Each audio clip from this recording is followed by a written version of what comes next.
नमस्कार दोस्तों, मैं एडवोकेट राजीव सिंह आज आप सभी के बीच उपस्थित हुआ हूं।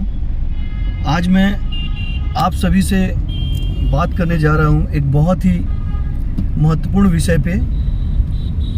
आज पूरे देश में एक बहस छिड़ी हुई है NCERT की एक कक्षा 8 की पुस्तक के एक अध्याय के ऊपर, जो कि अध्याय उसमें करप्शन इन जुडिशियरी के बारे में बताया गया है। सबसे पहले मैं आपसे बात करूंगा कि NCERT है क्या।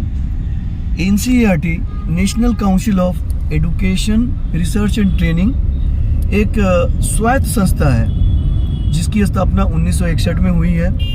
ये भारत सरकार के अधीन आती है और दिल्ली में इसका मुख्यालय है, जो कि स्कूल लेवल पे स्वायत्त शिक्षा में किस तरह से इसका अपग्रेडेशन हो, शिक्षा में किस तरह से सुधार हो, इसका करिकुलम बनाना, पुस्तक बनाना और इसकी एक पूरी तरह से सूची तैयार करना है। तो अभी कुछ दिन पहले ही NCERT की क्लास 8 की पुस्तक पब्लिश होती है, जिसमें एक चैप्टर इंसर्ट किया जाता है नए तरीके से NCERT के द्वारा कि corruption in judiciary. Judiciary in the sense न्यायालय होता है लोअर कोर्ट, हाई कोर्ट और सुप्रीम कोर्ट। तो उस चैप्टर में मूल्य रूप से बताया गया है कि जुडिशियरी में किस लेवल ऑफ करप्शन क्या है और इसमें कुछ सुझाव भी बताए गए हैं। तो इस तरह से आपको क्लियर हुआ कि NCERT क्या है और इसकी स्थापना कैसे हुई है और ये जो NCERT है ये आखिर किसके अंदर काम करती है।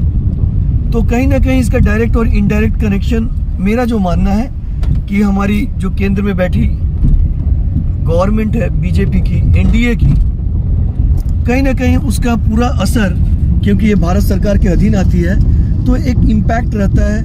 ये अपने मर्जी से कुछ नहीं कर पाती है।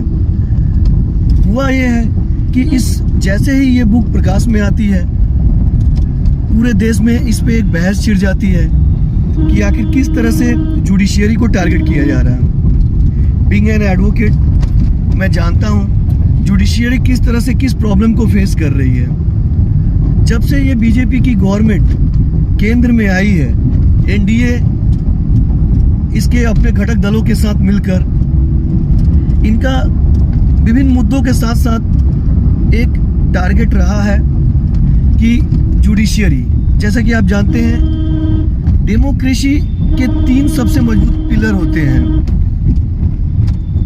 जिसमें से एक है गवर्नमेंट है, एग्जीक्यूटिव है जिसमें आता है, सरकारें आती हैं और ये कॉन्स्टिट्यूशन के हिसाब से चलती है।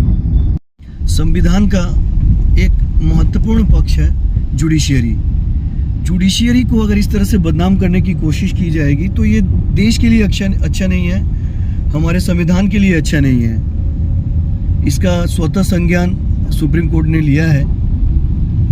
Supreme court chief justice of India ने, जस्टिस सूर्यकांत ने इसका संज्ञान, स्वायत्त संज्ञान लेते हुए पूरे देश में इस किताब की कॉपी की बिक्री पे रोक लगाया है। इवन ऑनलाइन अवेलेबिलिटी को भी रोका है जब तक कि इसका आगे किसी तरह से निर्णय ना हो। और हमारे देश के जितने भी जाने माने बड़े अधिवक्ता जैसे कि तुषार मेहता और कपिल सिब्बल ने भी इसका विरोध किया है कि क्या हम आने वाली जनरेशन के हम क्या शिक्षा देंगे, क्या मैसेजेस देंगे कि किस तरह से ये जुडिशियरी को बदनाम करने की जो साजिश है के रूप में देखा जाना चाहिए।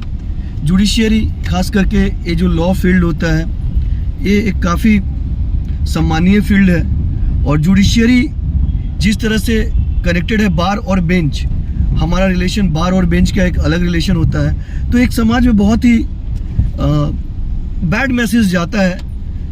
तो मैं समझता हूँ कि ये काफ़ी अच्छा पहल हमारे जस्टिस सूर्यकांत का और सुप्रीम कोर्ट का। तो ये मेरा पक्ष था और इसी को मैंने आप सभी के बीच रखा है।